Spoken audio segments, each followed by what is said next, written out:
Uber of the styles like miles and shit. Like 60s funky worms with waves and perms. Just sending junky rhythms right.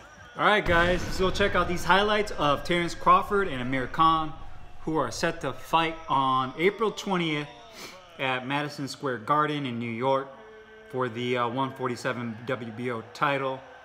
This is a really interesting fight. I'm actually really looking forward to this fight just because I'm a fan of both fighters.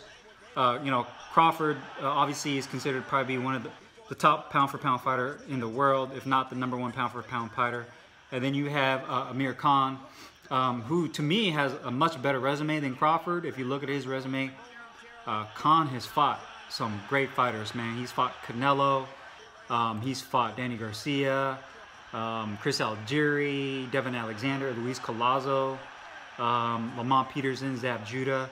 So in my opinion, if you were just to look at the resumes, I mean, granted, Khan lost and got knocked out in a couple of his fights, but from a resume standpoint, in opposition, quality of opposition, Khan by far has a better resume, except just the fact that he's been knocked out. Now you can see here Khan fighting Barrera. This is earlier, a little bit earlier in his career, and this is when he was still training with Roach, and he had that amazing hand speed that everybody knows Khan for, and which he pretty much used to overwhelm a lot of his opponents early in his career. It's not until he started stepping up in the quality opposition that he started to get timed. The big one was obviously the Britas Prescott fight, which happened, I believe, in 2008, and then he ended up getting knocked out by Prescott. So that actually was kind of the big surprise.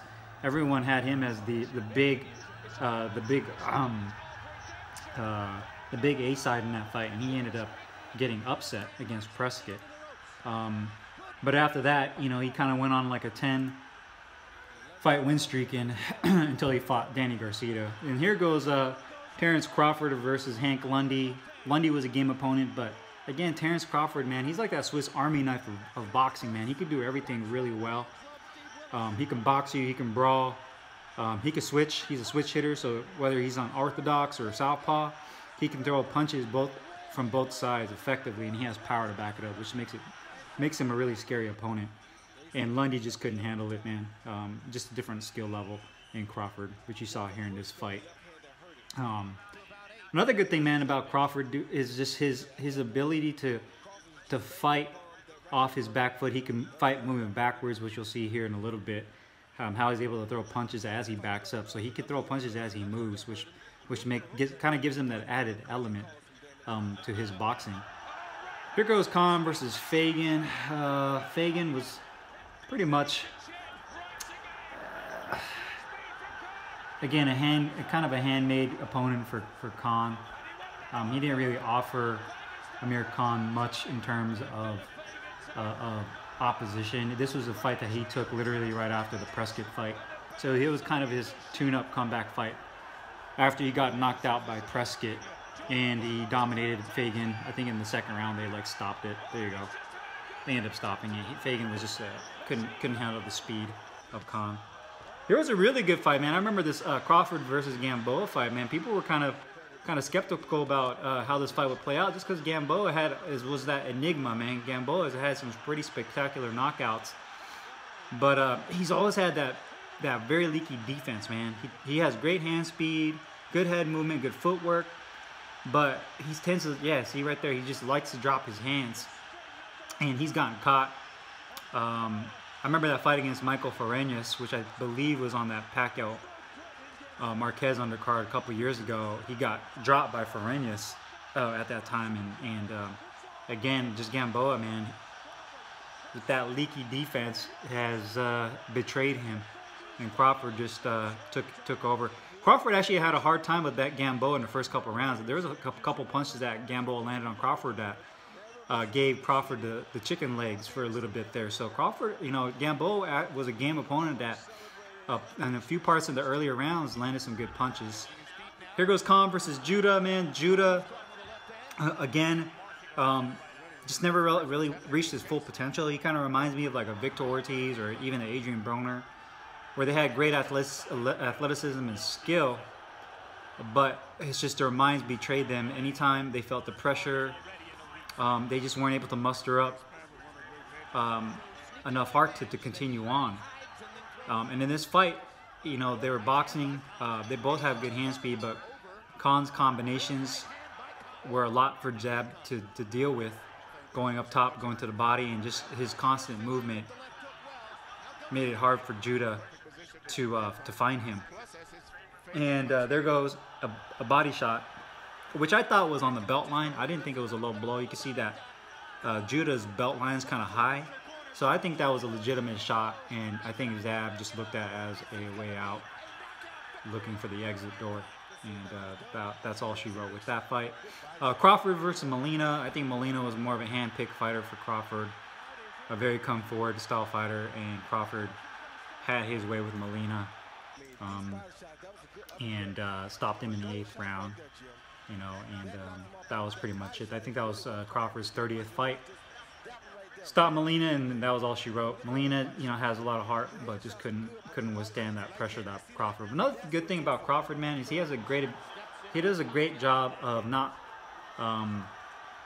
snuffing his punches out. He doesn't come in too close. He keeps himself at good enough range to when he throws his punches, they're very effective at landing and causing damage. It's not like Sean Porter. I feel like Sean Porter rushes in with his head and kind of muffles his punches out because he's too close. Here's a good fight, man, between Paulie and Khan. Again, Paulie is a good boxer, just doesn't have any power. And Khan did a really good job and ended up stopping Paulie in the 11th round. Again, too much hand speed. And I think with Paulie, you know, at the elite level, guys aren't feeling threatened by his power. So they're willing to exchange with Paulie just because they know that he doesn't have the power to really hurt them. And that's pretty much what Khan did in this fight, was he overwhelmed Paulie with his hand speed and power as well. And he ended up stopping him. Here goes a good fight between Crawford and Ndongo. I feel like Ndongo, again, was a hand-tailored boxer for Crawford. Did not really offer him much opposition in terms of skill. And Crawford just picked him apart. And that was, I believe, for the light welterweight title. So at 140, this is before Crawford stepped up to 147 and took on Jeff Horn, which was his next fight. So good knockout by Crawford here. And again, man, just does a great job of knows how to counter punch really well. Look at that, he can step back, boom, throws hands at the right time, knows where to throw his punches at. He's a dangerous fighter. I think he actually has a good chance of beating Spence. We'll talk about that later. Here goes Khan versus Molina. Again, another, you know, kind of more of a journeyman fight for Khan, just for him to keep his feet wet. Molina, again, a good game fighter, but just doesn't offer much to Khan in terms of opposition. A good custom-made fighter for Khan to display his great hand speed on, but nothing more than that. Good hook by both right there. And this is before Khan switched over to Virgil Hunter, so you can see he's very offensive-minded. And later on, when he started, you know, he got knocked out by Danny Garcia. It started showing more holes in his defense. I think he did the right thing of switching trainers, because he needs somebody that can kind of slow him down. Not in the sense of slowing down his hand speed, but slowing down the way he's more methodical about how he game plans for an opponent, especially after he got caught. Here goes the Crawford Horn fight. A lot of people enjoyed this just because everyone thought that Pacquiao was robbed against his fight against Horn, and Horn was a dirty fighter using his head, reaching, you know, going in with his head, and Crawford dismantled this dude. In my opinion, Horn shouldn't have even been in there. His game plan was basically to try to bully Crawford and try to be dirty also, but Crawford's too smart for that and just wrecked Horn altogether and did a great job of dismantling him. So here's Khan versus Lo Greco. Again, this was a huge mismatch. I mean, I think Khan stopped this dude in the first round in like 30 seconds. Just too much speed for Lo Greco, completely outclassed. It literally looked like they pulled somebody out of the crowd and told him to get in there with Khan. That's how unbalanced this fight was. So overall, just a crazy fight, and Khan just demolished him. So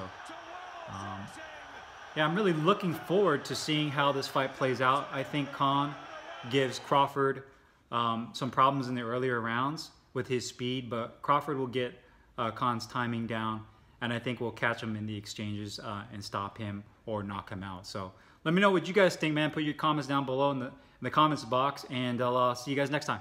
Thanks for watching.